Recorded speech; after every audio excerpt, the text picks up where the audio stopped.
எறும்பும் புறாவும். ஒரு வெயிலான நாள். ஒரு சிறிய எறும்பு தண்ணீர் தேடி அலைந்தது.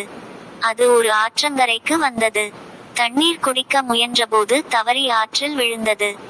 எறும்பு தண்ணீரில் மூழ்கி, காப்பாற்றுங்கள், காப்பாற்றுங்கள் என்று போராடியது. அப்போது அருகிலிருந்த மரத்தில் ஒரு நல்ல மனசுடைய புறா அமர்ந்திருந்தது.